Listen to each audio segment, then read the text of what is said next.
Je vois que les sévérités de notre règle ne vous effraient pas. Elle m'attire. Oui. Oui, vous êtes une âme généreuse. Retenez pourtant que les obligations les plus légères en apparence sont bien souvent dans la pratique les plus pénibles. On franchit une montagne et on bute sur un caillou. Oh, ma mère, il y a autre chose à craindre que ces petits sacrifices. Oui, Da. Et quels sont ces beaux sujets de crainte? Ma révérende mère, je ne saurais... Il me serait difficile ainsi sur le champ. Avec votre permission, je réfléchirai là-dessus. Et je vous répondrai plus tard. À votre aise. Me répondrez-vous dès maintenant? Si je vous demande quelle idée vous vous faites de la première obligation d'une carmélite? C'est de vaincre la nature. Fort bien. Vaincre, et non pas forcer. La distinction est de conséquence. À vouloir forcer la nature, on ne réussit qu'à manquer de naturel. Et ce que Dieu demande à ses filles, ce n'est pas de donner chaque jour la comédie à sa majesté, mais de le servir. Une bonne servante est toujours où elle doit être et ne se fait jamais remarquer. Je ne demande qu'à passer inaperçu. Hélas, cela ne s'obtient qu'à la longue. Et de le désirer trop vivement ne facilite pas la chose. Vous êtes d'une grande naissance, ma fille, et nous ne vous demandons pas de l'oublier. Oh oui, vous brûlez de prendre la dernière place. Méfiez-vous encore de cela, mon enfant. À vouloir trop descendre, on risque de passer la mesure. Or, en humilité comme en tout, la démesure engendre l'orgueil. Et cet orgueil-là est 1000 fois plus subtil et plus dangereux que celui du monde, qui n'est le plus souvent qu'une vaine gloriole. Je ne méprise pas le monde. Il est à peine vrai de dire que je le crains. Le monde est seulement pour moi un élément où je ne saurais vivre. Oui, ma mère. C'est physiquement que je n'en puis supporter le bruit, l'agitation. Les meilleures compagnies m'y rebutent. Qu'on épargne cette épreuve à mes nerfs. Et on verra de quoi je suis capable. Qui vous pousse au Carmel? Votre révérence m'ordonne-t-elle de parler tout à fait franchement? Oui. Eh bien, l'attrait d'une vie héroïque. L'attrait d'une vie héroïque? Ou celui d'une certaine manière de vivre qui vous paraît bien à tort? Devoir rendre l'héroïsme plus facile? Ma révérende mère, pardonnez-moi. Je n'ai jamais fait de tels calculs. Les plus dangereux de nos calculs sont ceux que nous appelons des illusions. Je puis avoir des illusions. Je ne demanderai pas mieux qu'on m'en dépouille. Qu'on vous en dépouille? Il faudra vous charger seule de ce soin, ma fille. Chacune ici a déjà trop à faire de ses propres illusions. N'allez pas vous imaginer que le premier devoir de notre état soit de nous venir en aide les unes aux autres, afin de nous rendre plus agréables au divin maître. Notre affaire est de prier, comme l'affaire d'une lampe est d'éclairer. Ne viendrait à l'esprit de personne d'allumer une lampe pour en éclairer une autre. Chacun pour soi, telle est la loi du monde. Et la nôtre lui ressemble un peu. Chacun pour Dieu.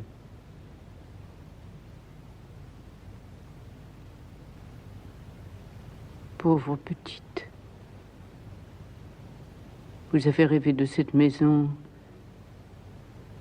comme un enfant craintif rêve dans sa chambre obscure, à la salle commune, à sa lumière, à sa chaleur.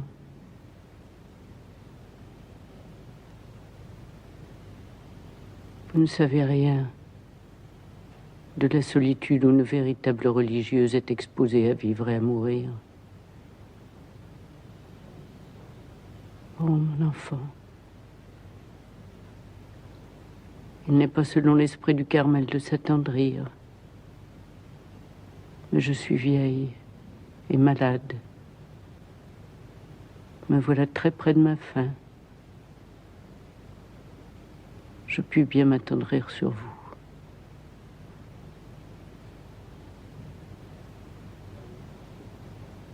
De grandes épreuves vous attendent, ma fille.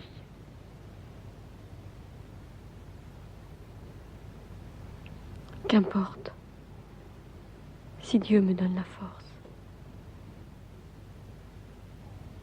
Ce qu'il veut éprouver en vous n'est pas votre force, mais votre faiblesse. Oh, ma mère, par pitié, laissez-moi croire qu'il est un remède à cette horrible faiblesse qui fait le malheur de ma vie. Oh, ma mère, si je n'espérais que le ciel a quelque dessein sur moi, je mourrais ici de honte à vos pieds. Il est possible que vous ayez raison. Mais Dieu ne m'en voudra pas. Je lui sacrifie tout. J'abandonne tout. Je renonce à tout pour qu'il me rende l'honneur. Ma fille, nous ne sommes pas une entreprise de mortification, ni des conservatoires de vertu. Nous sommes des maisons de prière. La prière seule justifie notre existence. Ainsi, chaque prière, fût-ce celle d'un petit pâtre qui garde ses bêtes, c'est la prière du genre humain. Ce que le petit pâtre fait de temps en temps et par un mouvement de son cœur, nous devons le faire jour et nuit. Non point que nous espérions prier mieux que lui, au contraire. Cette simplicité de l'âme, ce tendre abandon à la majesté divine qui est chez lui une inspiration du moment, une grâce, et comme l'illumination du génie, nous consacrons notre vie à l'acquérir ou à le retrouver si nous l'avons connu. Car c'est un don de l'enfance qui le plus souvent ne survit pas à l'enfance.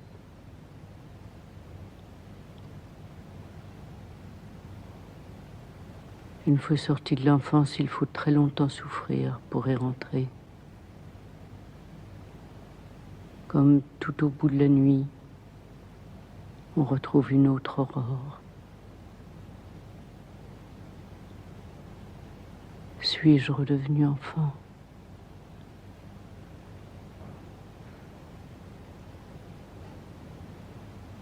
Vous pleurez ? Je pleure moins de peine que de joie. Vos paroles sont dures. Mais je sens que de plus dur encore ne saurait briser l'élan qui me porte vers vous.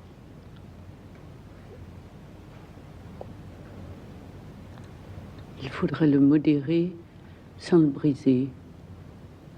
Croyez-moi, c'est une mauvaise manière d'entrer dans notre règle que de s'y jeter à corps perdu ainsi qu'un pauvre homme poursuivi par des voleurs.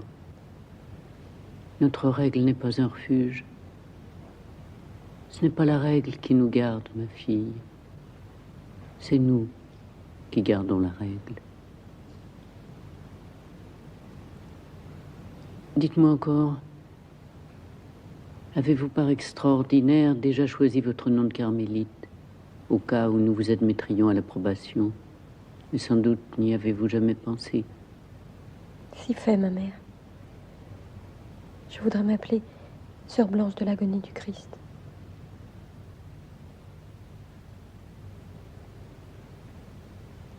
Allez en paix, ma fille.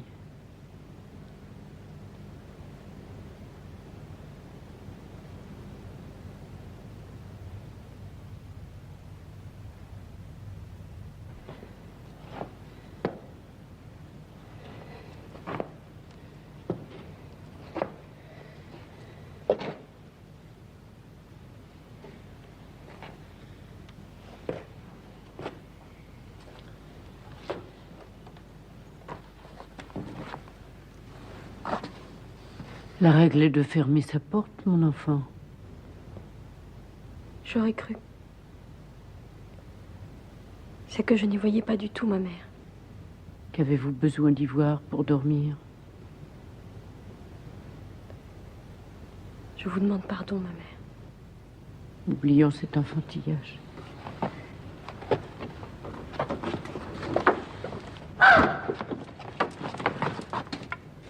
Qu'avez-vous donc?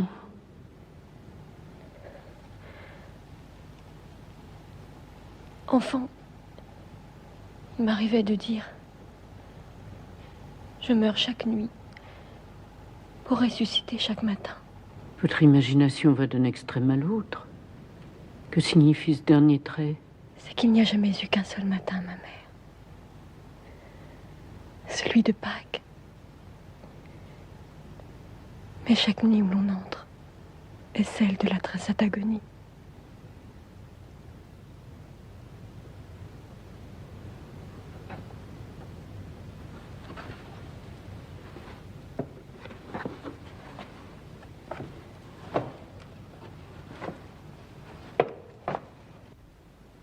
J'ai grand peur que nous ne puissions plus rien. Vous avez trop exigé de vous, ma mère. Et je ne suis pas le bon Dieu. Vraiment? Êtes-vous sûr? J'aurais cru pourtant.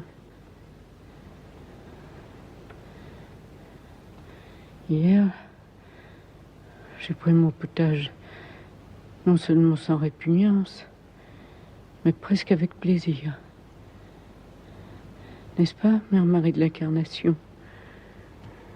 Votre révérence dit vrai. Dieu veuille vous garder à nous, ma mère.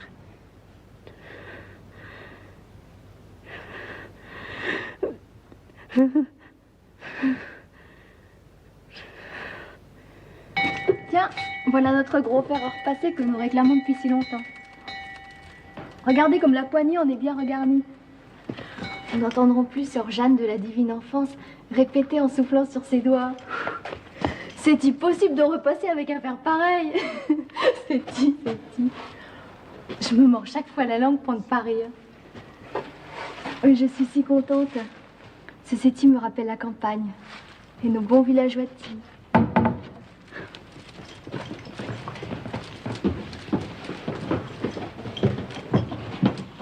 Vous n'avez pas honte de parler ainsi lorsque notre révérende mère... Ma sœur, pour sauver la vie de notre mère, je donnerais volontiers ma pauvre petite vie de rien du tout. Oui. Ma foi, oui, je la donnerais. Mais quoi, 59 ans? N'est-il pas grand temps de mourir?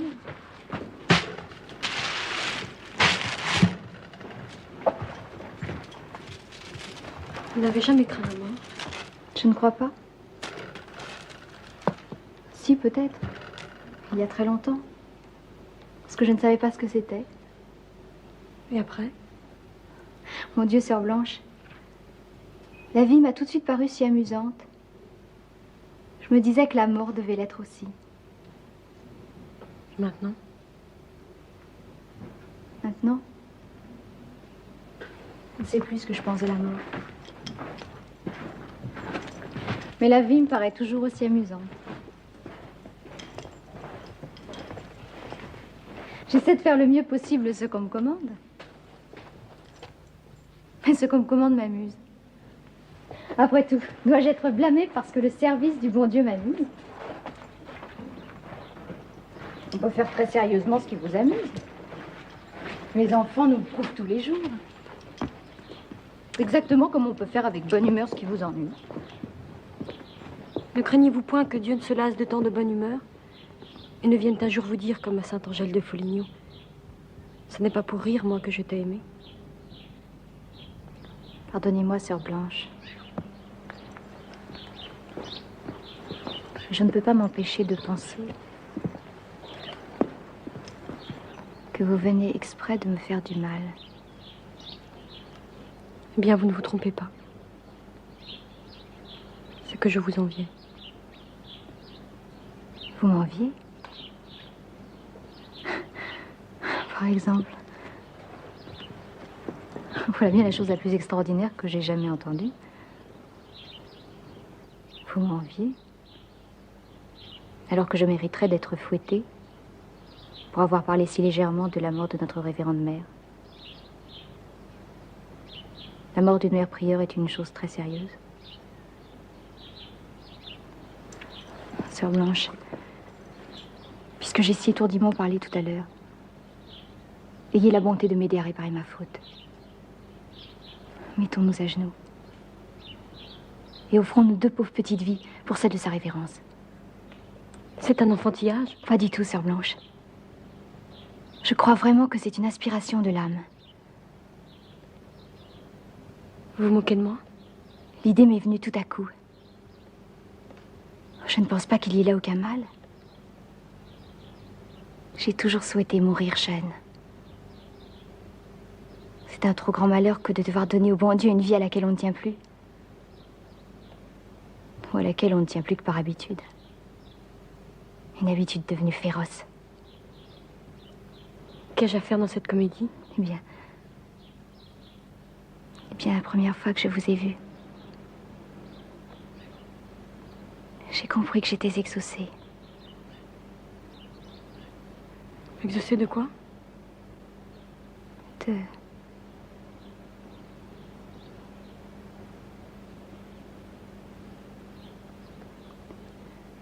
C'est que vous m'embarrassez maintenant, sœur Blanche. Vous regardez d'une manière si étrange. Répondez-moi, je vous prie.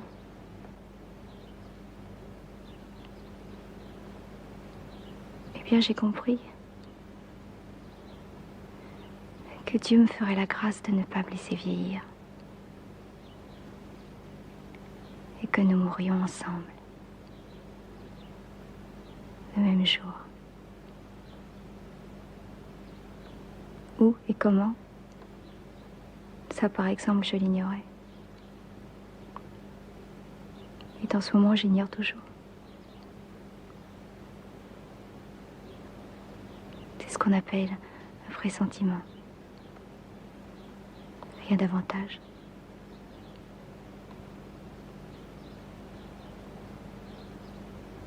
Il faut que je vous voie maintenant, si fâché contre moi,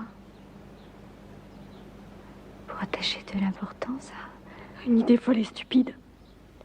N'avez-vous pas honte de penser que votre vie puisse racheter la vie de qui que ce soit? Vous, je vous défends.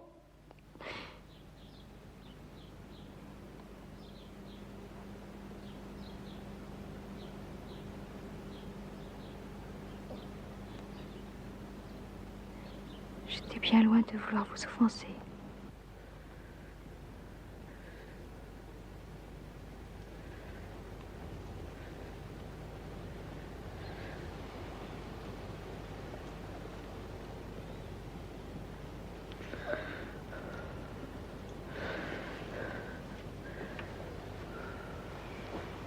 J'avais cru comprendre, ma mère, que vos angoisses étaient bien apaisées cette nuit.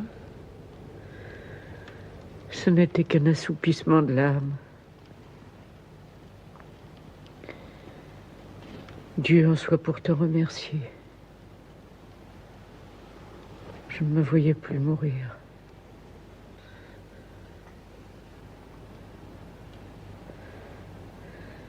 Se voir mourir passe pour n'être qu'un dicton de bonnes gens. Eh bien, ma mère, il est vrai que je me vois mourir. Rien ne me distrait de cette vue.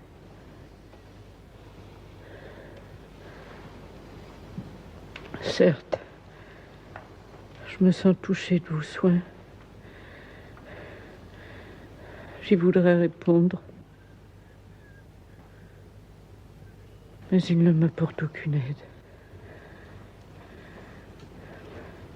Vous n'êtes pour moi que des ombres.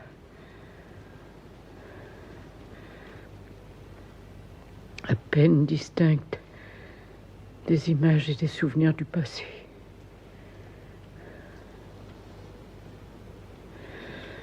Je suis seule, ma mère.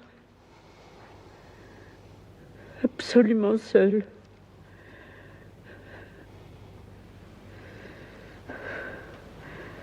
Sans aucune consolation.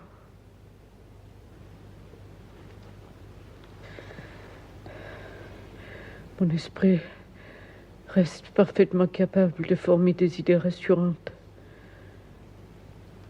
Mais ce sont aussi des fantômes d'idées. Elles ne sont pas plus susceptibles de me réconforter que ne pourrait rassasier l'ombre d'un gigot sur le mur.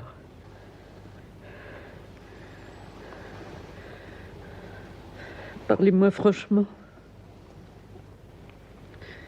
Mettez ces malheureuses jambes, insensibles et inertes, je me croirais à peine en danger.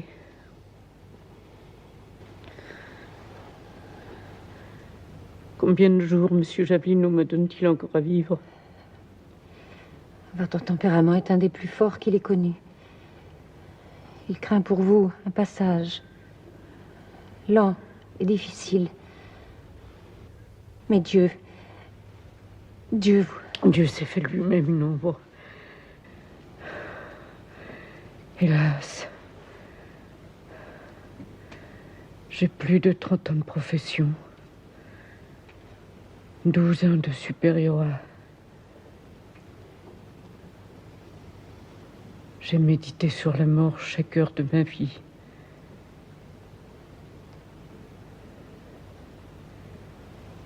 Et cela ne me sert maintenant de rien.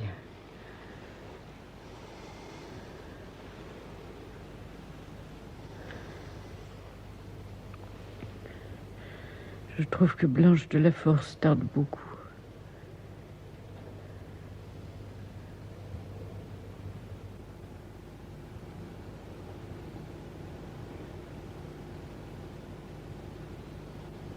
Après la réunion d'hier,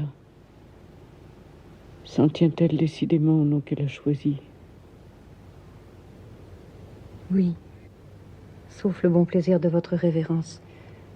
Elle souhaite toujours s'appeler Sœur Blanche de l'agonie du Christ. Mais il m'a toujours semblé que vous étiez fort ému de ce choix. Ce qu'il fut d'abord le mien jadis. C'est moi qui ai introduit dans cette maison Sœur Blanche de l'agonie du Christ. De toutes mes filles, aucune ne m'inquiète davantage. Mère Marie. Révérende mère.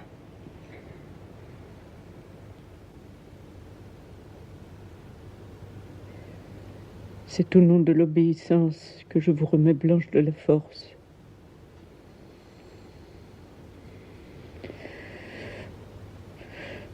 Vous me répondrez d'elle devant Dieu. Oui, ma mère. La voici. Priez-la d'entrer.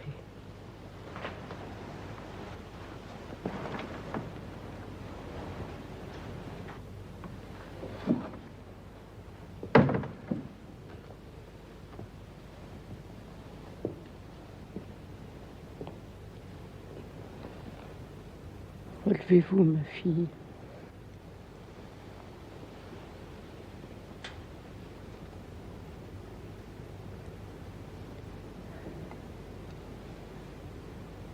J'avais fait le projet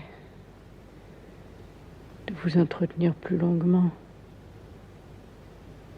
Mais la conversation que je viens d'avoir m'a beaucoup fatiguée.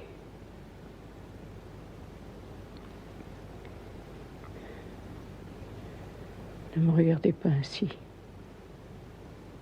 Il n'y a rien là devant vous que de très ordinaire. Carmel, mon enfant, la vie et la mort d'une religieuse ne devraient jamais se marquer que par un léger changement à l'horaire des travaux et des offices du jour. Ma mère, ne m'abandonnez pas.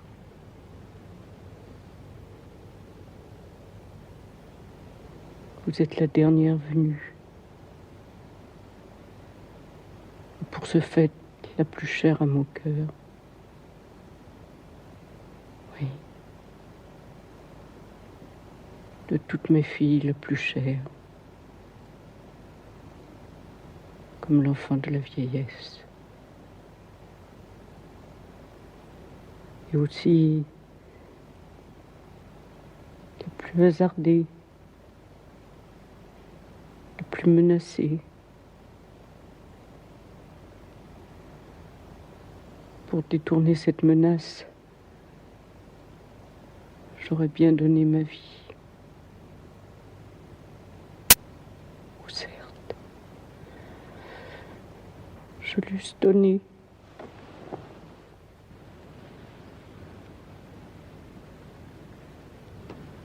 Je ne puis donner maintenant que ma mort. Une très pauvre mort.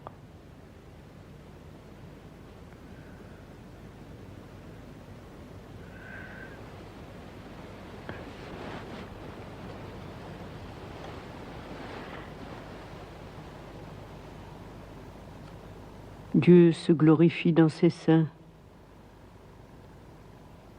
ses héros et ses martyrs. Il se glorifie aussi dans ses pauvres. Je n'ai pas peur de la pauvreté.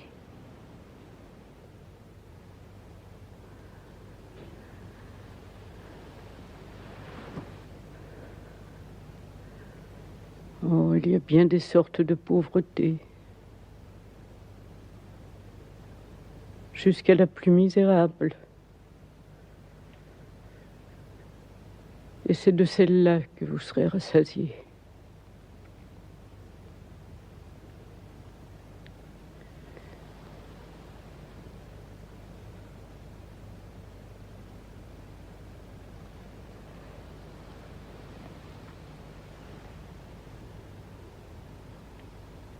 Mon enfant,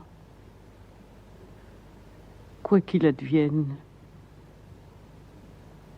ne sortez pas de la simplicité.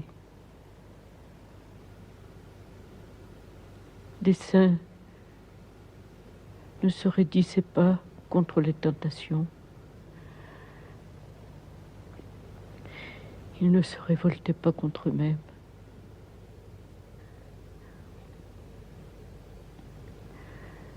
La révolte est toujours une chose du diable.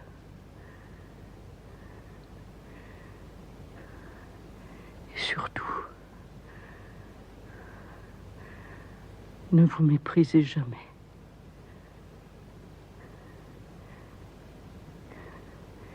Il est très difficile de se mépriser sans offenser Dieu en nous. Le mépris de vous-même vous conduirait tout droit au désespoir. Souvenez-vous de ces paroles. Bien qu'ils vous paraissent maintenant obscures. Et pensez, en quelque conjoncture que ce soit, que votre honneur est à la garde de Dieu. Dieu a pris votre honneur en charge. Et il est plus en sûreté dans ses mains que dans les vôtres. Relevez-vous cette fois, pour de bon.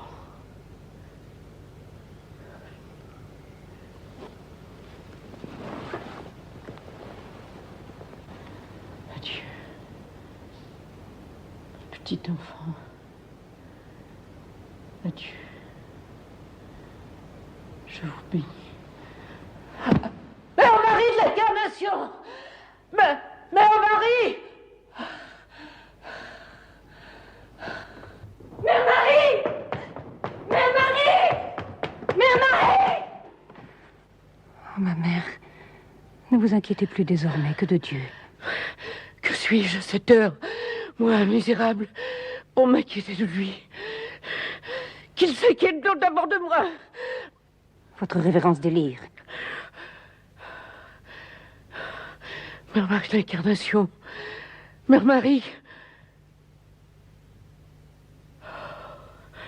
je viens de voir notre chapelle vide et profanée, l'autel fendu en deux. Dieu nous délaisse. Dieu nous renonce. Je supplie votre révérence de ne rien dire qui puisse... Ne rien dire. Ne rien dire. Qu'importe ce que je dis. Je ne commande pas plus à ma langue qu'à mon visage. L'angoisse adhère à ma peau comme un masque de cire. Que ne puis-je arracher ce masque avec mes ongles? Votre révérence devrait comprendre qu'il s'agit là des images du délire. Le délire. Croyez-moi. Dans ce corps qui gît là, comme un sac de sable, il y a de quoi souffrir encore bien des jours. Ma mère.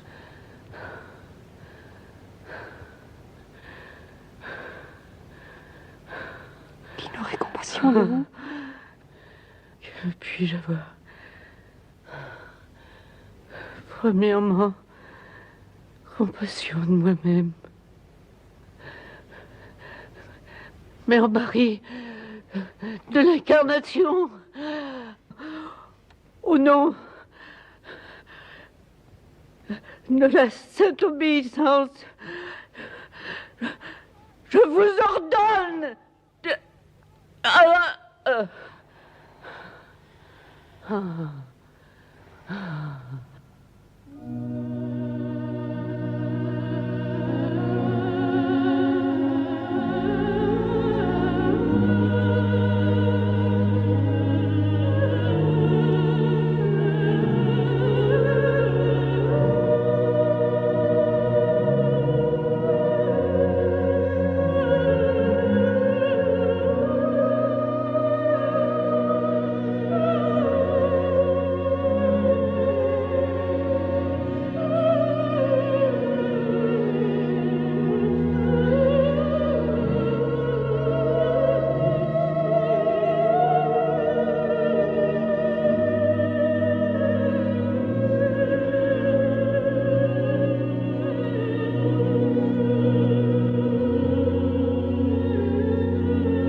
Que faites-vous?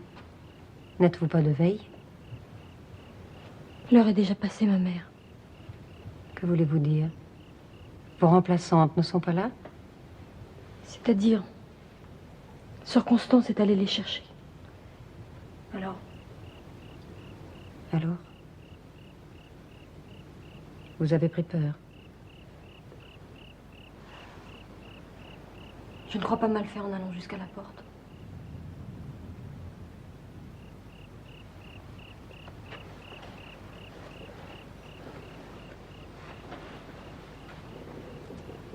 Non, mon enfant, de grâce. Ne retournez pas d'où vous venez. Une tâche manquée est une tâche manquée. N'y pensez plus. La nuit est fraîche. Et vous tremblez sûrement moins de peur que de froid. Venez. Je vais vous conduire moi-même à votre cellule. Sœur Blanche, je trouve notre croix bien haute et bien grosse. La tombe de notre pauvre mère est si petite. Qu'allons-nous faire des fleurs qui nous restent? Sœur Géralde n'en voudra pas pour la chapelle. Une chapelle de carmélite n'est pas un reposoir de la fête Dieu. Voilà ce qu'elle dit. Eh bien, nous en ferons un bouquet pour la nouvelle prieure. Je me demande si Mère Marie de l'Incarnation aime les fleurs. Dieu, je voudrais tant. Qu'elle aime les fleurs? Mais non, sœur Blanche. Mais qu'elle soit élue prieure. J'ai tellement prié à cette intention. Dieu m'exaucera, j'en suis sûre. Vous croyez toujours que Dieu fera tout selon votre volonté? Pourquoi pas? Que voulez-vous, sœur Blanche? Chacun se fait de Dieu l'image qu'il peut. À quoi bon discuter là-dessus? Il y en a même qui ont le malheur de ne pas croire en lui. Je les plains de tout mon cœur, mais j'ose à peine vous dire. Vous finirez par le dire quand même, sœur Constance. Alors dites-le tout de suite. Eh bien, dans mon idée, n'en déplaise aux gens sérieux, Dieu est parfaitement capable de faire nommer Mère Marie seulement pour faire plaisir à un petit ver de terre comme moi. Ça serait une folie sans doute. Mais il en a fait une bien plus grande en mourant pour moi sur la croix. J'aime autant penser que Mère Marie sera élue parce qu'elle est la plus digne de l'être. Oh, j'ai beau être jeune, je sais bien déjà cœur et malheur. Plutôt l'air tiré au sort que logiquement réparti. Et ce que nous appelons hasard, c'est peut-être la logique de Dieu. Pensez à la mort de notre chère mère, sœur Blanche. Qui aurait pu croire qu'elle aurait tant de peine à mourir? Qu'elle saurait si mal mourir? On dirait qu'au moment de la lui donner, le bon Dieu s'est trompé de mort.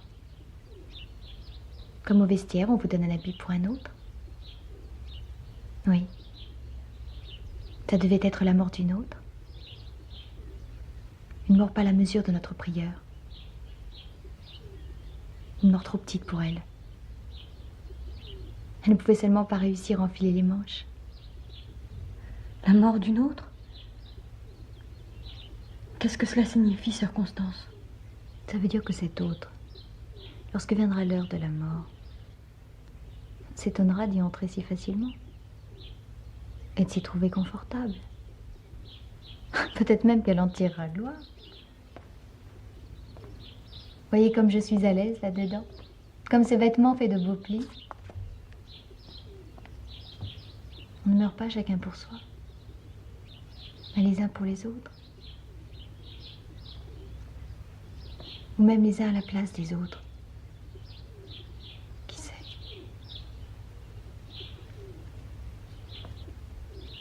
Et si c'était Mère Marie de Saint-Augustin qui était élue prieure? Quelle idée avez-vous là, sœur Constance? Oh, sans doute en d'autres temps. Personne n'eût songé à Madame Lidoine.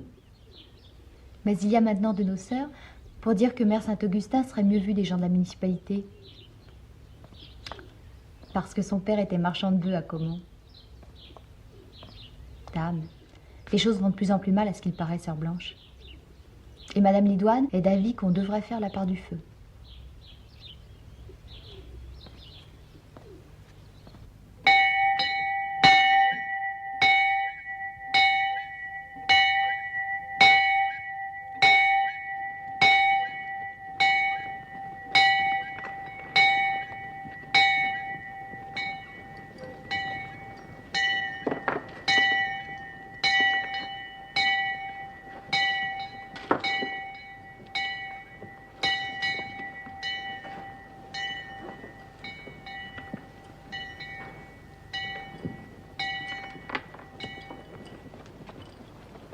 Que se passe-t-il? Il y a au guichet 2 commissaires de la République qui désirent voir la révérende mère prieure. Allez voir, ma mère.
Eh bien, continuons.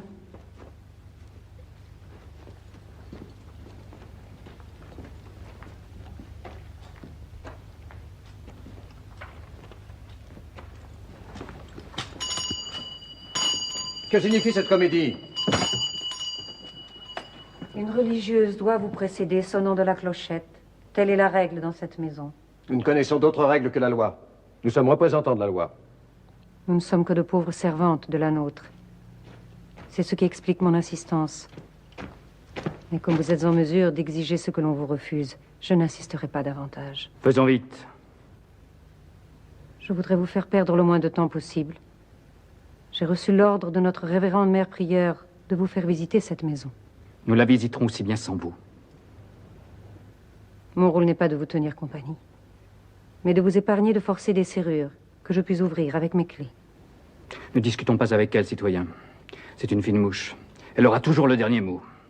Je te prie, citoyen, d'observer un langage plus conforme à la mission qui nous est confiée. Si vous avez jamais cru trouver de l'or ou des armes dans cette maison, à ce qu'ont dit les feuilles, n'est-ce pas assez d'avoir fouillé de fond en comble notre cave et notre petit cellier? À quoi bon maintenant visiter des cellules où vous ne trouverez qu'une paillasse et un précieux? Nous y trouverons peut-être aussi de jeunes citoyennes qui, séquestrées ici par leur famille, ont droit à la protection de la loi.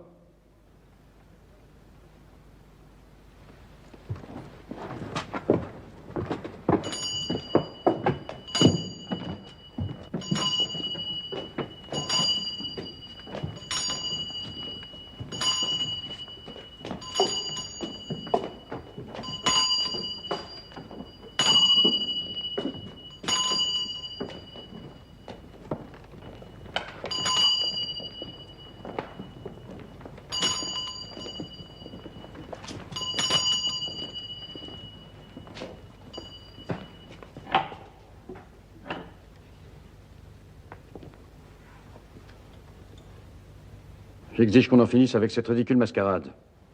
Enlevez ce voile.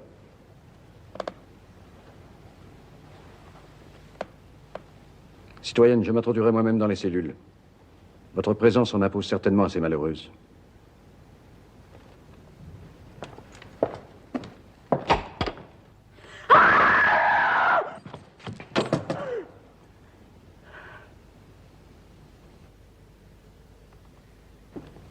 Citoyenne, je vous somme de me dire depuis combien de temps cette jeune personne est séquestrée ici.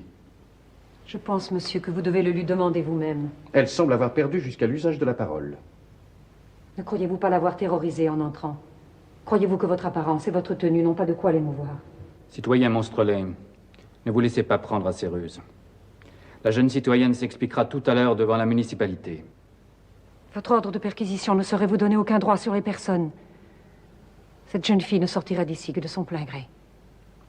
Sœur Je vous Blanche, défends de continuer. vous avez le pouvoir de me contraindre au silence, mais non pas celui de m'en faire une obligation. Je représente ici notre révérende mère prieure, et je ne recevrai pas d'ordre de vous. Sacrée Matine. On ne lui fera pas fermer son bec, citoyen. Mais rappelez-lui que la République dispose d'une machine à couper le sifflet. Citoyen, je vous réitère d'avoir observé la contenance d'un véritable représentant du peuple. Jeune citoyenne, ne craignez rien de nous qui sommes vos libérateurs. Dites un seul mot, et vous serez hors du pouvoir de ceux qui, pour mieux vous assujettir, n'ont pas craint d'offenser la nature, en usurpant jusqu'au nom sacré de mère. Sachez que vous vous trouvez dès maintenant sous la protection de la loi. Elle se trouve d'abord sous la mienne. Croyez-vous que je vous laisserai plus longtemps abuser de la terreur d'une enfant? Je me garderai bien d'user d'un langage que vous ne pouvez pas comprendre. De ce qui nous retient ici et nous y maintient unis jusqu'à la mort, vous ne savez rien. Ou si vous l'avez su, vous l'avez sans doute oublié. Mais il y a peut-être encore des mots qui nous sont communs et qui restent capables de toucher votre conscience. Sachez, monsieur, que chez la plus pauvre des filles du Carmel, l'honneur parle plus haut que la crainte. Nous devons nous en tenir pour l'heure aux déclarations que vient de faire la citoyenne. Mais ne croyez pas l'affaire finie en ce qui la concerne. Je rendrai compte à la municipalité de ce que j'ai vu. C'est à votre conscience, monsieur, que vous aurez des comptes à rendre.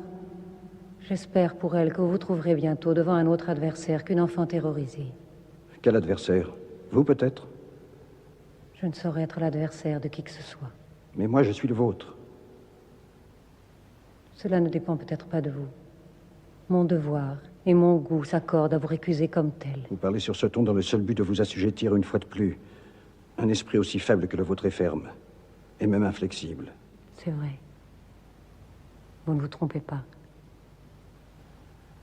Aussi longtemps qu'il existera des êtres tels que vous, il n'y aura pas de salut pour les patriotes. Nous ne demandons pourtant rien d'autre que de vivre librement, sous la règle que nous nous sommes choisis. Il n'y a pas de liberté pour les ennemis de la liberté. La nôtre est hors de votre atteinte. À quoi servirait d'avoir pris la Bastille si la nation tolérait l'existence d'autres Bastilles telles que celle-ci, 1000 fois plus exécrables que l'autre, parce que je n'ai pas au despotisme, mais à la superstition et au mensonge qui sont sacrifiés chaque jour des victimes innocentes. Oui, cette maison est une Bastille, et nous détruirons ce repère. Ne manquez pas alors de nous détruire jusqu'à la dernière, où il y a une fille de Sainte Thérèse, il y a un Carmel. Sous le bon plaisir de votre révérence, et en toute sincérité de conscience, je ne saurais approuver cette prise de voile. Sœur Blanche est postulante. Et Monseigneur Rigaud m'invite à donner le voile aux postulantes. Voilà comment se pose le problème.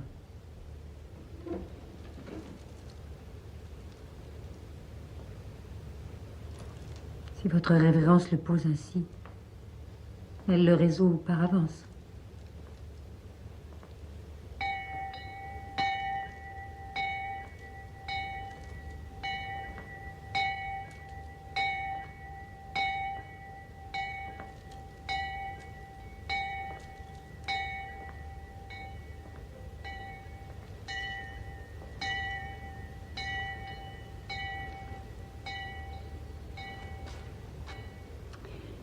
Ne craignez-vous pas de prendre trop au sérieux des enfantillages?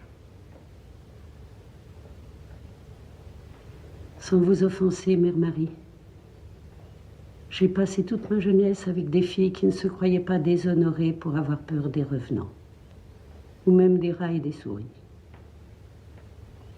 Elles n'en faisaient pas moins plus tard des femmes dures à la tâche, ménagères en diable et qui savaient mener leur monde.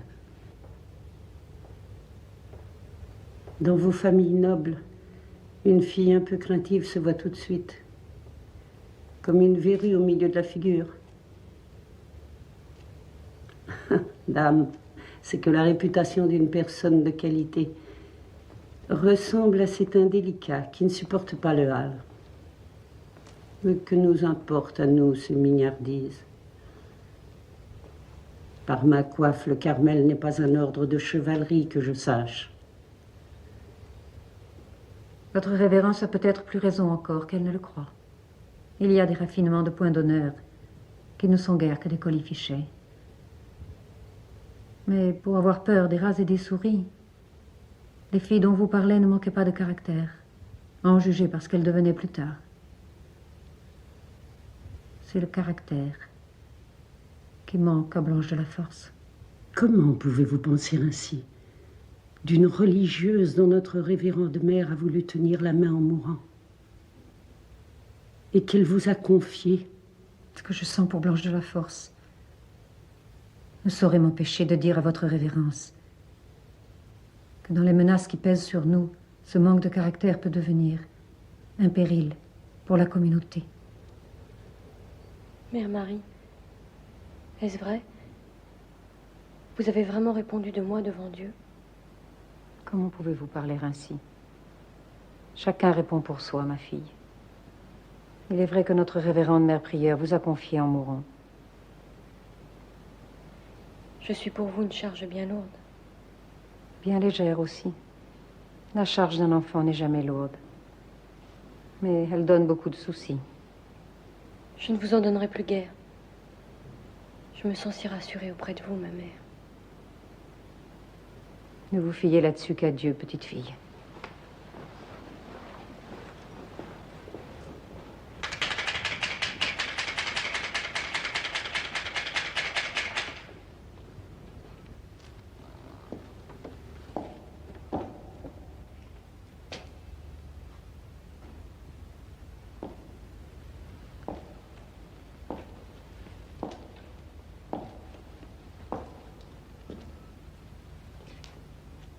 Mes très chères filles,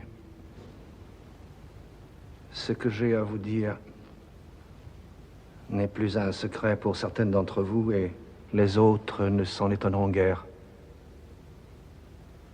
Je suis relevé de mes fonctions et proscrit. Cette messe que je viens de dire est la dernière. Le tabernacle est vide. Dans les affaires de Dieu, la suprême ressource, c'est le sacrifice des âmes consacrées. En tout temps, Dieu ne cesse de les appeler à lui. Mais singulièrement aujourd'hui, il semble les appeler par leur nom. Adieu. Je vous bénis.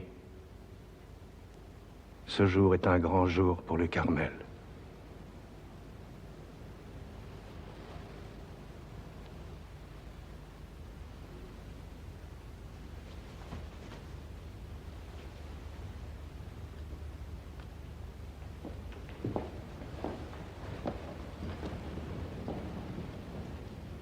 L'inquiétude ne semble pas vous couper l'appétit, sœur Constance. Avec ça, mon panier ne se remplit guère. Qu'avons-nous besoin de tant de provisions? Nous serons peut-être mortes avant que ces fruits ne se soient gâtés. Et si nous ne mourions pas du tout? C'est que je n'ai pas si grande envie de mourir, sœur Constance. Moi non plus. Mais si nous nous en remettons au bon Dieu pour savoir si nous mourrons, à quoi bon nous préoccuper de ce que nous mangerons? Jamais nous ne trouverons une meilleure occasion d'être un peu gourmandes. Voilà une étrange manière de vous préparer au martyre. Pardon, sœur Mathilde. À la chapelle, au travail, et dans le grand silence, je peux bien m'y préparer d'une autre manière. Cette manière-ci est celle de la récréation. Pourquoi ne serait-elle pas bonne toutes les deux? Et puis d'ailleurs, à la fin du compte, l'office des martyrs n'est pas de manger, mais d'être mangé.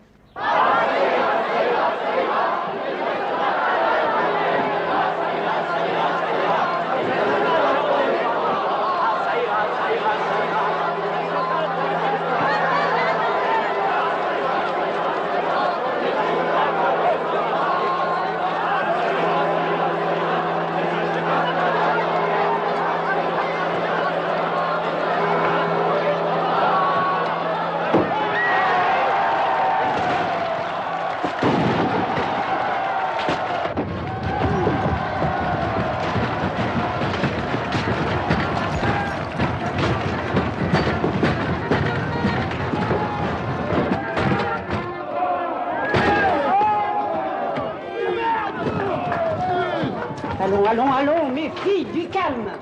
Danse la carmagnole, vive le son, danse la carmagnole, vive le son du canon. Danse la carmagnole, vive le son, danse la carmagnole, vive le son du canon.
Mes filles, de tout ce qui attriste aujourd'hui vos âmes, ne déplorez que le sacrilège et priez pour ceux qui le commettent.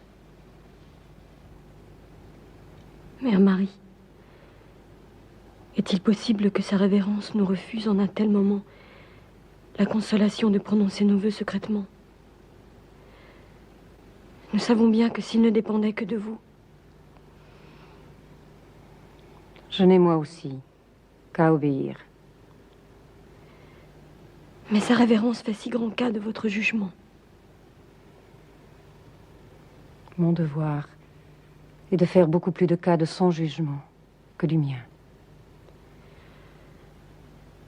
Mais notre prise de voile... À ce moment-là, nous n'étions que sous la menace d'une loi imminente. Aujourd'hui, nous sommes sous le coup d'une loi en vigueur. Sa révérence a parfaitement raison de ne pas vouloir sans nécessité éveiller la colère de nos adversaires. Est-ce vous, Mère Marie, qui tenez ce langage? En sommes-nous venus à ce degré d'infortune que notre seul espoir soit de passer inaperçu?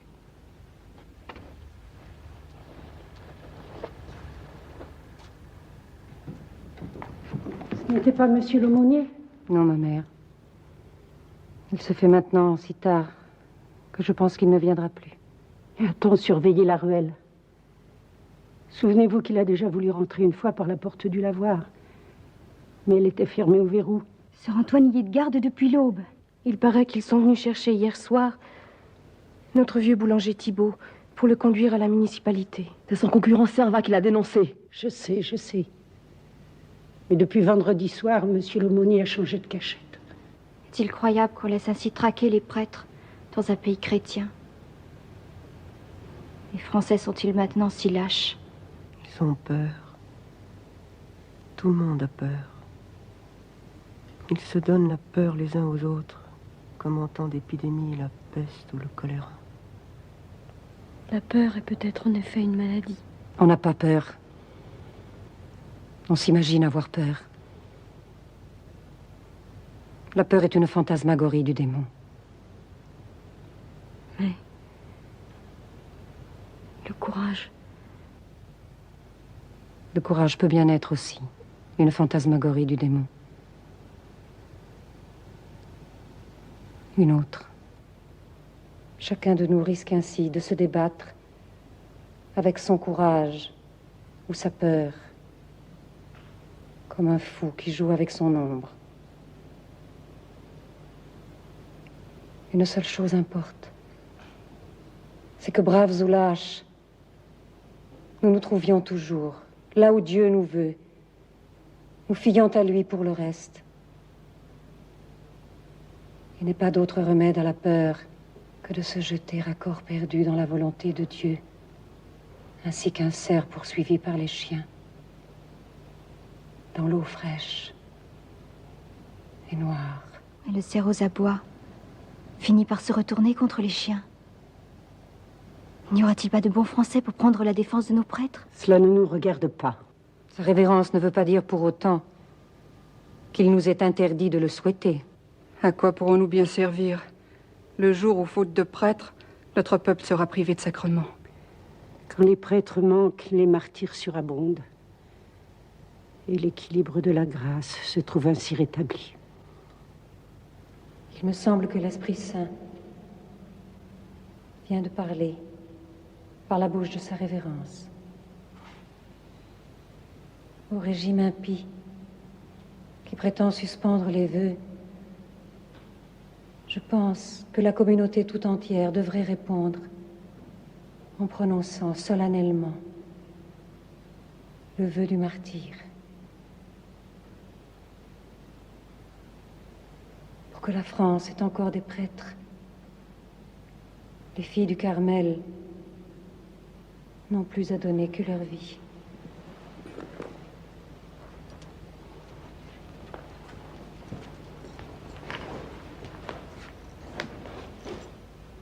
Vous m'avez mal entendue, ma mère. Ou du moins, vous m'avez mal comprise. Ce n'est pas à nous de décider si nous aurons ou non, un jour, nos pauvres noms dans le bréviaire. Je prétends bien n'être jamais de ces convives dont parle l'Évangile, qui prennent la première place et qui risquent d'être envoyés à la dernière par le maître du festin. Voyons, le nom de martyr est vite dit. Mais s'il nous arrive malheur... Votre révérence ne saurait appeler malheur. Je donne au mot son sens ordinaire.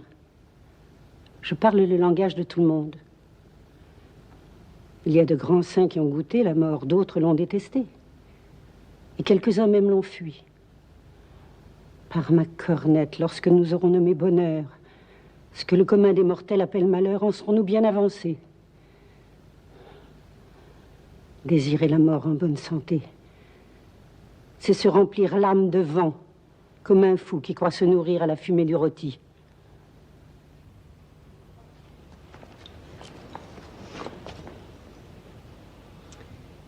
J'avais besoin de vous remettre un peu d'aplomb, mes filles. Vous ne teniez plus au sol.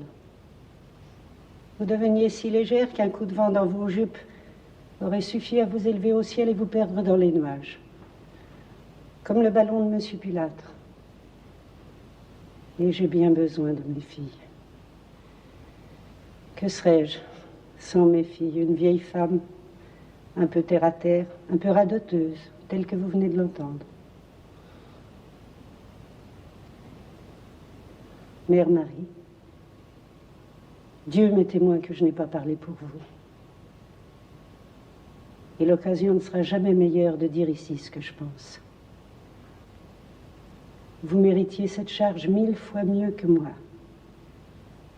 Mais tant que je l'assumerai, j'agirai selon ma jugeote et ma nature.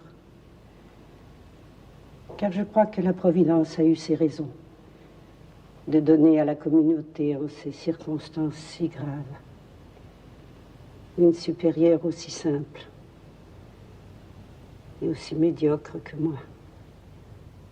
Votre révérence, c'est que rien ne m'est plus doux que de conformer mon jugement au sien.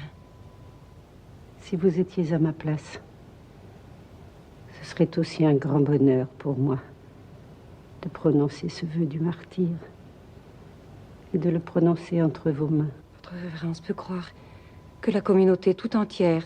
Il n'y a pas de communauté tout entière. Une communauté a toujours son fort et son faible. Et le fort et le faible sont aussi nécessaires l'un que l'autre. Et c'est par égard à ces éléments faibles que je ne puis donner l'autorisation que vous demandez. Au fond, n'est-ce pas la même chose? Que dites-vous, sœur Constance? Je vous donne volontiers la parole. Quand les sages sont au bout de leur sagesse, il convient d'écouter les enfants. Est-ce un ordre de votre révérence? Eh bien, oui.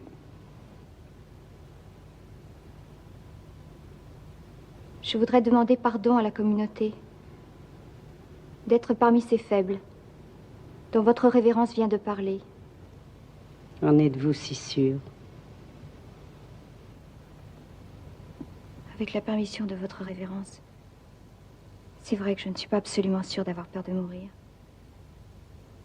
Mais j'aime tant la vie. Au fond, n'est-ce pas la même chose?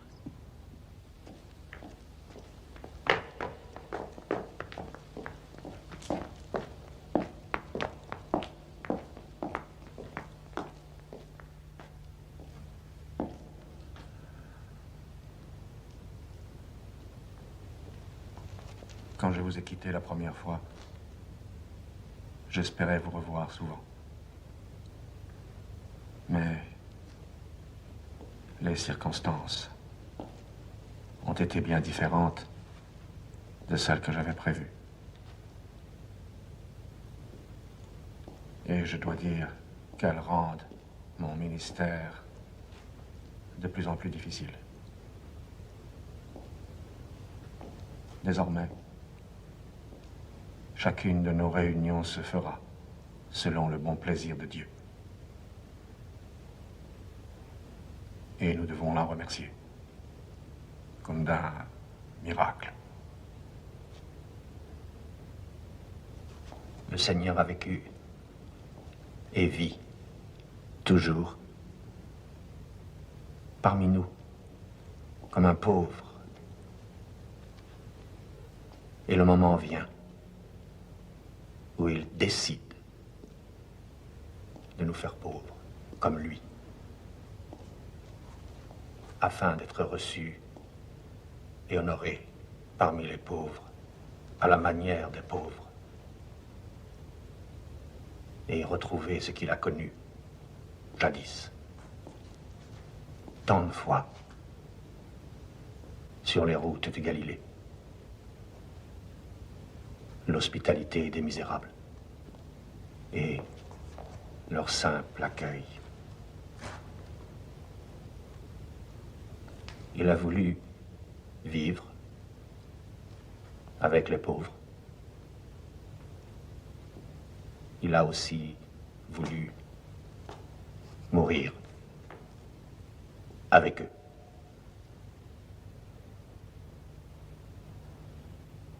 La récréation dure aujourd'hui plus que d'habitude. Pas du tout, nous avons encore 20 bonnes minutes, sœur Gertrude. Depuis que sa révérence a été appelée à Paris par ses supérieurs, nous ne nous sommes jamais tant amusés. Que penserait-elle de nous? N'est-ce pas sa révérence elle-même qui nous a recommandé d'être joyeuses et insouciantes? Aussi longtemps que Dieu nous donnera ce répit. Du répit. Autant parler de répit. Un homme suspendu par un fil à 100 pieds au-dessus de la place de la cathédrale. Mais nous, ma sœur, nous pouvons tomber qu'en Dieu. Ô sœur Constance, que voilà donc une parole édifiante.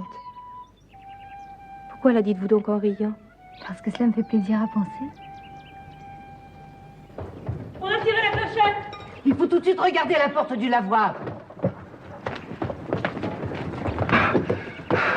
Excusez-moi, mais j'ai failli me trouver pris entre une patrouille et la foule et je n'avais d'autre ressource que d'entrer ici. Restez avec nous, mon père. Non, non, inutile, sœur Claire. Impossible, je ne saurais vous compromettre. Il faut absolument que je parte.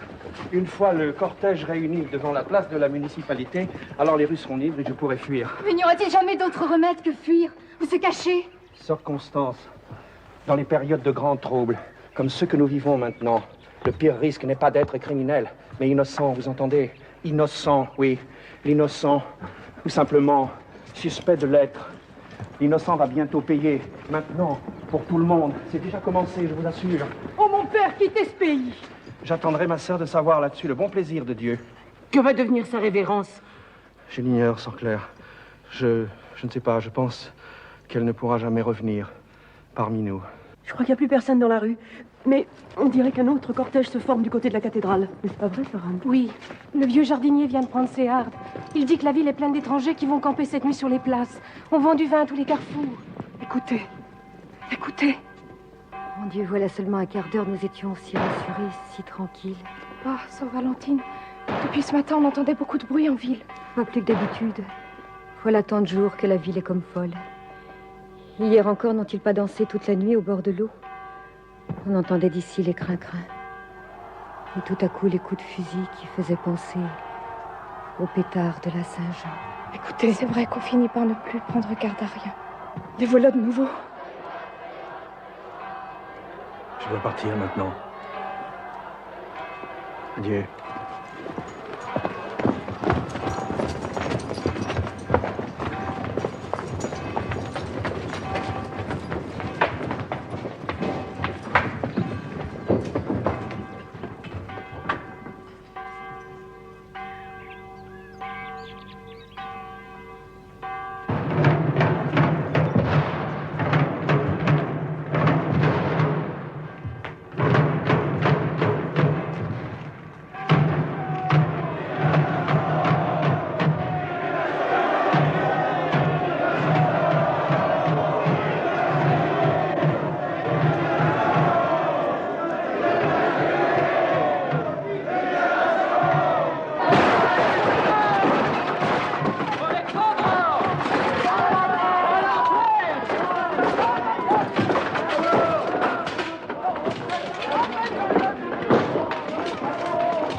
Sont les religieuses citoyennes?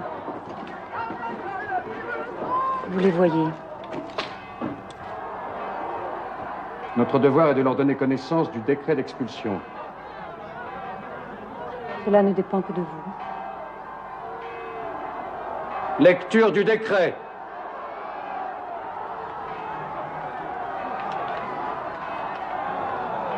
Ainsi qu'en a décidé l'Assemblée législative, siégeant le 17 août 1792. Pour le 1er octobre prochain, toutes les maisons encore actuellement occupées par des religieuses ou par des religieux seront évacuées par les dits religieux et religieuses et seront mises en vente à la diligence des corps administratifs. Avez-vous une réclamation à formuler? Que pourrions-nous réclamer, puisque nous ne disposons déjà plus de rien? Mais il est indispensable que nous nous procurions des vêtements, puisque vous nous interdisez de porter cela. Soit. Êtes-vous donc si pressé de quitter ces défroques et de vous habiller comme tout le monde? Je vous répondrai bien que ce n'est pas l'uniforme qui fait le soldat. Mais nous n'avons pas d'uniforme. Sous n'importe quel habit, nous ne serons jamais que des servantes. Le peuple n'a pas besoin de servantes. Mais il a grand besoin de martyrs. Et c'est là un service que nous pouvons assumer. En des temps comme celui-ci, mourir n'est rien. Vivre n'est rien. C'est cela que vous voulez dire? Car il n'est plus que la mort qui compte. Quand la vie est dévaluée jusqu'au ridicule et n'a pas plus de prix que vos assignats. Ces paroles-là pourraient vous coûter cher. Si vous les disiez devant un autre que moi. J'étais sacristain de la paroisse de Chelles. Le seigneur vicaire était mon frère de lait. Mais il faut bien que je hurle avec les loups. Excusez-moi si je vous demande des preuves de votre bon vouloir. Votre prêtre est caché dans le séchoir. Je le sais. Je ne vous crois pas. Il m'a parlé. Et qu'est-ce qu'il vous a dit? Qu'après avoir escaladé le mur du potager voisin, il a été poursuivi par les chiens et contraint de se réfugier ici de nouveau. Cette précision n'est pas de nature à vous convaincre? Elle ne me convainc qu'à moitié. J'ajouterai alors qu'une jeune religieuse est aussi cachée là-bas. Depuis hier matin, ce qu'elle m'a dit. Elle m'a paru mourir de peur. Oh, Dieu soit donc béni. C'est sûrement Sœur Blanche. Je ne savais où la chercher. Soyez remercié, monsieur, pour cette nouvelle.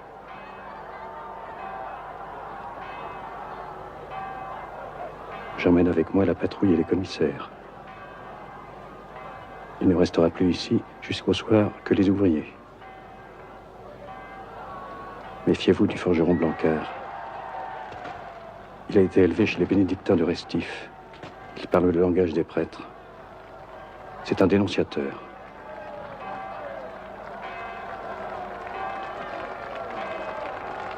Citoyennes, nous vous félicitons de votre discipline. Mais nous vous avertissons que la nation aura désormais les yeux sur vous.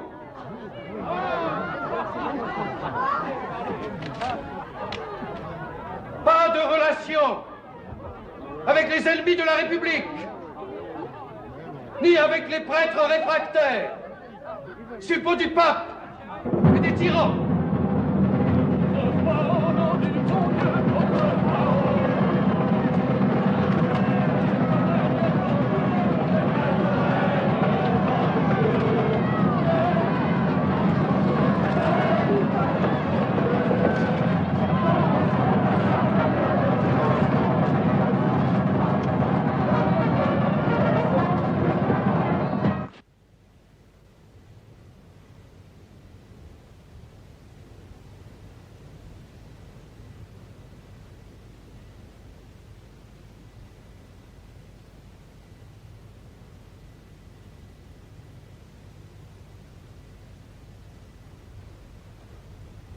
Mes filles, un petit mot d'abord. Je sais que quelques-unes d'entre vous s'inquiètent depuis hier au sujet de notre sœur Blanche. Mademoiselle de la Force n'a jamais quitté cette maison. C'est même elle qui a eu le privilège de tenir compagnie à Monsieur l'aumônier.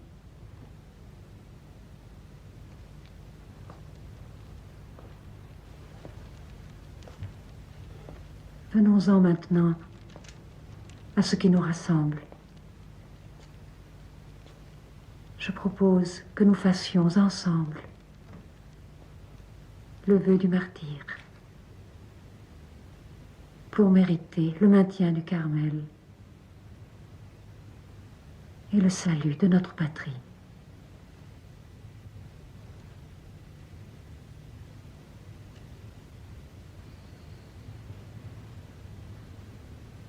Je me félicite de vous voir accueillir cette proposition aussi froidement que le Seigneur m'inspire de la faire. Il ne s'agit pas en effet d'offrir nos pauvres vies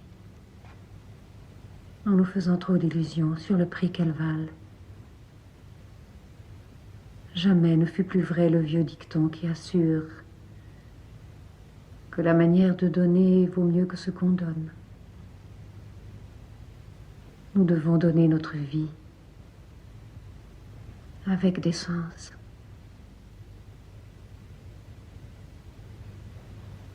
La donner même à regret. Ou du moins avec une arrière-pensée de tristesse, ne saurait en aucun cas offenser cette décence. Ce serait au contraire y manquer, gravement et grossièrement, que de nous monter la tête avec de grands mots et de grands gestes, comme les militaires avant l'assaut boivent de l'alcool, assaisonné de poudre. À quoi nous engageons-nous exactement par ce vœu?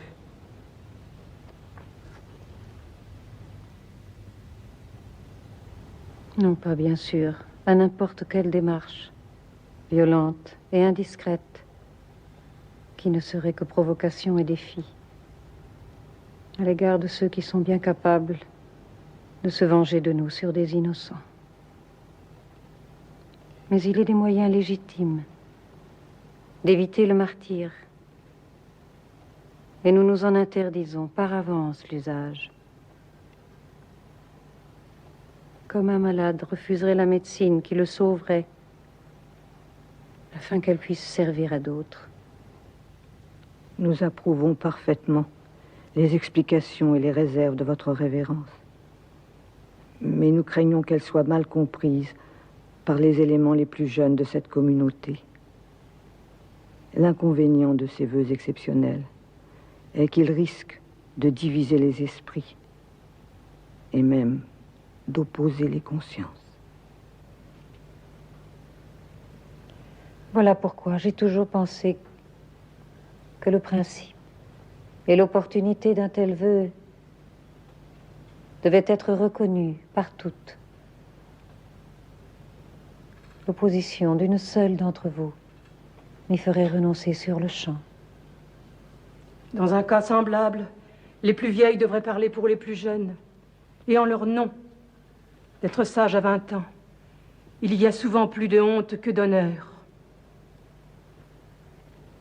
Mon intention est que nous décidions de la chose par un vote secret. Monsieur l'aumônier recevra nos réponses sous le sceau du sacrement. Cela vous apporte-t-il toute satisfaction, mes mères? Un grand apaisement, du moins. Il suffira que chacune d'entre vous passe devant l'autel.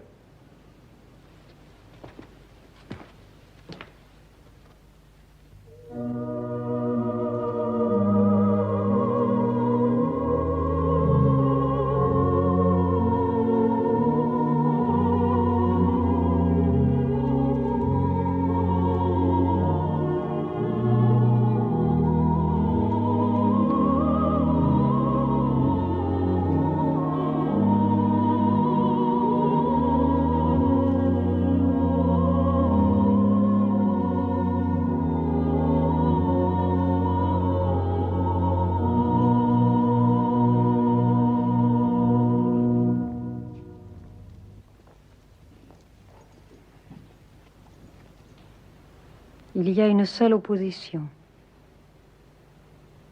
Cela suffit. C'est laquelle? Il s'agit de moi. Monsieur l'aumônier sait que je dis vrai. Je me déclare maintenant d'accord avec vous toutes. Je désire... Je voudrais que vous me laissiez prononcer ce vœu. Je vous en supplie. Au nom du bon Dieu. J'en décide ainsi, sœur Constance.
Je n'espérais plus revoir votre révérence. Du moins en ce monde. Vous vous êtes décidé à prononcer ce vœu. J'en demande pardon à votre révérence. Oh, je ne vous blâme pas.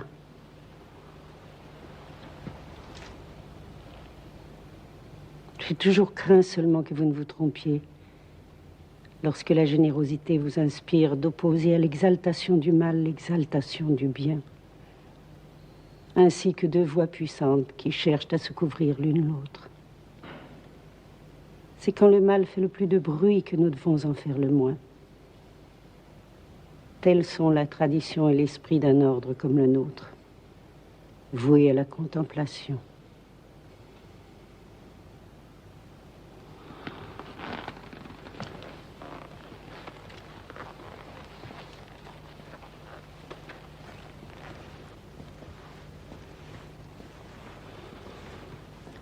Oui, c'est quand le pouvoir du mal, qui n'est d'ailleurs qu'apparence et illusion, se manifeste avec plus d'éclat que Dieu redevient le petit enfant de la crèche, comme pour échapper à sa propre justice, aux exigences de sa propre justice,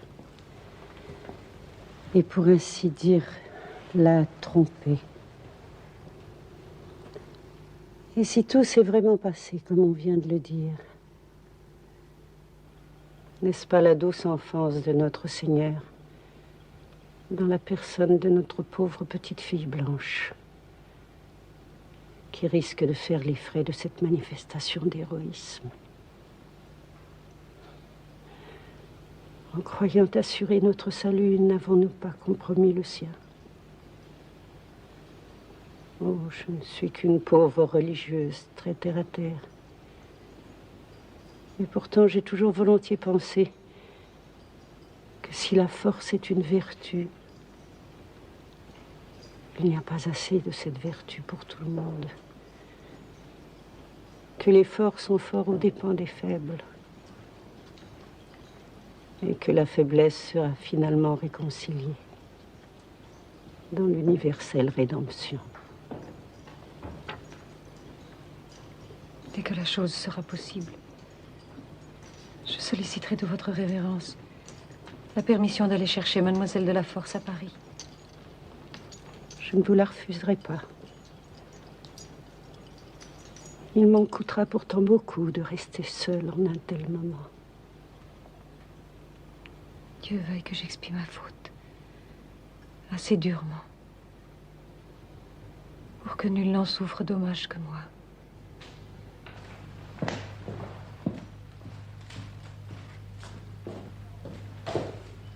Mademoiselle Blanche!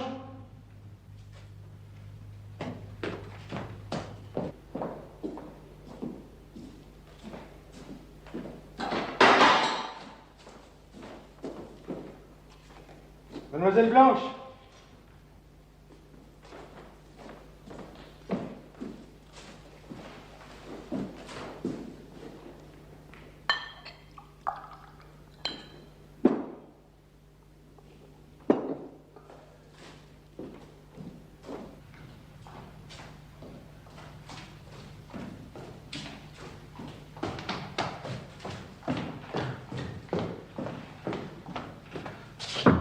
Mademoiselle Blanche,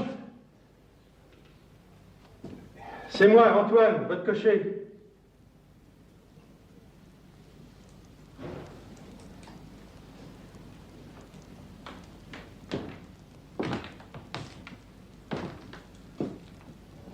Votre père a bien été guillotiné. Mes renseignements sont sûrs.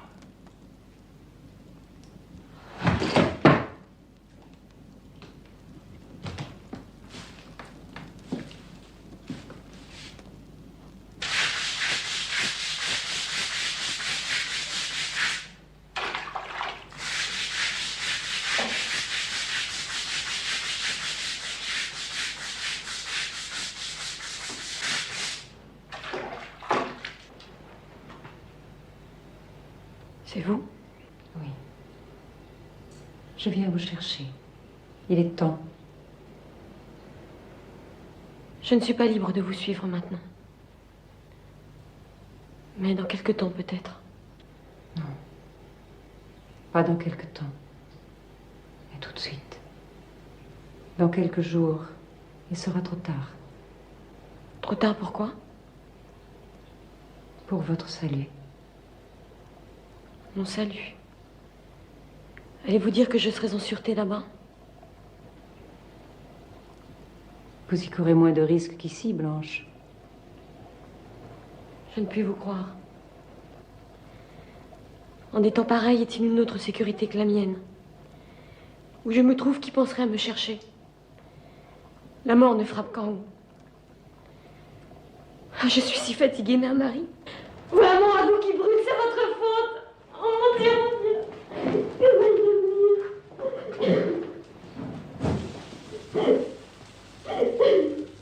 Ne vous tourmentez pas, Blanche. Le mal est réparé. Pourquoi pleurez-vous? Je pleure de vous voir si bonne. Mais j'ai honte aussi de pleurer. Je voudrais qu'on me laissât en paix. Que plus personne ne pensât à moi. Qu'est-ce qu'on me reproche? Qu'est-ce que je fais de mal? Je ne fonce pas le bon Dieu. La peur ne fonce pas le bon Dieu. Je suis née dans la peur. J'y ai vécu. J'y vis encore. Tout le monde méprise la peur. Et donc juste que je vive aussi dans le mépris. Voilà longtemps que je le pense. Le seul être qui aurait pu m'empêcher de le dire, c'était mon père. Et il est mort. Ils l'ont guillotiné voilà peu de jours. Moi, dans sa propre maison, si indigne de lui et de son nom, quel autre rôle ai-je à tenir que celui de misérable servante? Hier, ils m'ont frappé. Oui, ils m'ont frappé. Les gardiens de l'hôtel. Je suis sur leur surveillance jour et nuit. Je suis leur servante. Le malheur n'est pas d'être méprisé, ma fille, mais de se mépriser soi-même.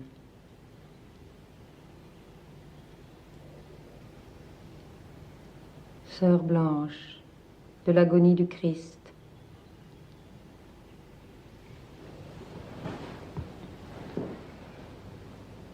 Ma mère. Sœur Blanche, il nous faut aller à Compiègne. Nos sœurs sont en prison. Mère Marie, s'il y a un moyen de les sauver, il me semble que j'aurai cette fois le courage. Il ne s'agit pas de les sauver, mais d'accomplir avec elles le vœu que nous avons fait librement, il y a si peu de jours. Quoi? Nous les laisserons mourir sans rien tenter pour elles? Ce qui importe, ma petite fille, c'est de ne pas les laisser mourir sans nous. Et qu'ont-elles besoin de nous pour mourir? Est-ce une fille du Carmel qui parle ainsi? Mourir, mourir. Vous n'avez que ce mot-là à la bouche. Serez-vous tous jamais là de tuer ou de mourir? Serez-vous jamais rassasiés du sang d'autrui ou de votre propre sang? Il n'est d'horreur que dans le crime. Et c'est par le sacrifice de vies innocentes que l'horreur est effacée. Et le crime lui-même restitué à l'ordre de la divine charité. Je ne veux pas qu'elle meure. Je ne veux pas mourir.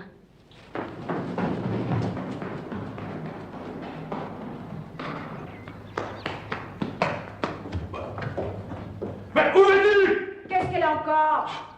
Oh, elle a encore à se révolter. Oh! Qu'est-ce qui vous prend, sœur Constance? Je me suis endormie sous la lucarne. Voilà maintenant que j'ai le torticolis. Ah, mon pauvre cou. Oh, sœur Constance, si vos nerfs sont en bon état, pourquoi ébranler ceux des autres?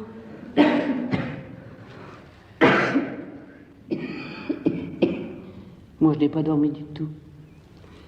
Notre pauvre vieille mère Gérald a ronflé toute la nuit. C'est son catarrhe, je le connais bien. Ma cellule était près de la sienne. Et pourquoi dites-vous ma cellule était? Pourquoi parler de notre chère maison comme si nous ne devions plus jamais la revoir?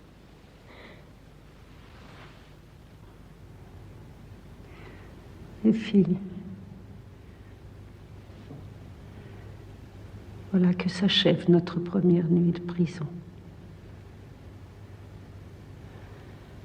C'était la plus difficile. Nous en sommes venus à bout quand même. La prochaine nous trouvera tout à fait familiarisés avec notre nouvelle condition. Qui d'ailleurs n'est pas nouvelle pour nous. Il n'est de changer que le décor. Nul ne saurait nous ravir une liberté dont nous nous sommes dépouillés depuis longtemps.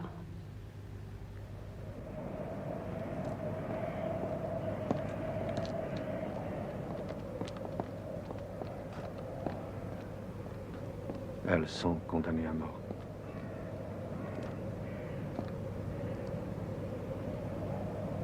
Toutes.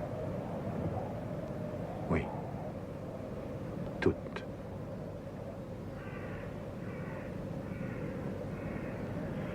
Dieu.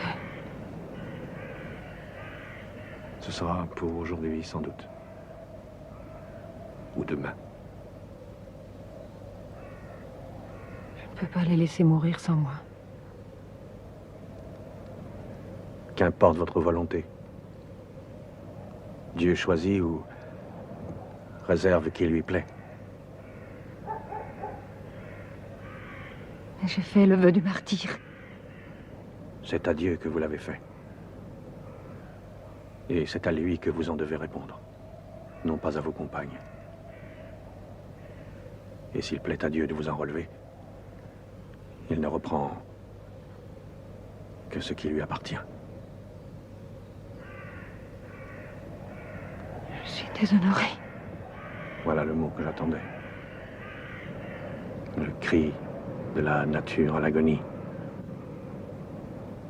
Voilà. Ce sang que Dieu vous demande et qu'il vous faut donner. Leur dernier regard me cherchera en vain. Ne pensez qu'à un autre regard auquel vous devez fixer le vôtre.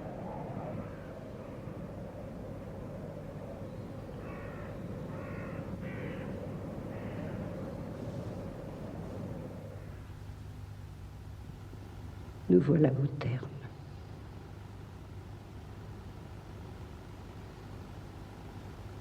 Il ne s'agit plus que de mourir. Dieu soit béni, qui fait du supplice que nous allons subir ensemble, comme le dernier office de notre chère communauté. Mes enfants, l'heure est venue de vous rappeler le vœu que vous avez prononcé. Jusqu'à ce moment, j'ai voulu en répondre seule. Je puis désormais n'en prendre que la part qui me revient. Et encore, devrais-je la revendiquer humblement au nom de notre admirable Mère Marie de l'Incarnation, car c'est de sa part que je dispose. Quoiqu'indigne.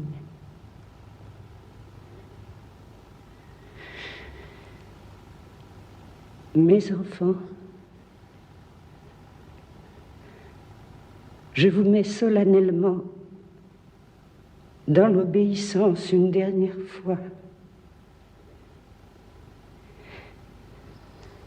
Et une fois pour toutes, avec ma maternelle bénédiction.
Sorcière à l'échafaud!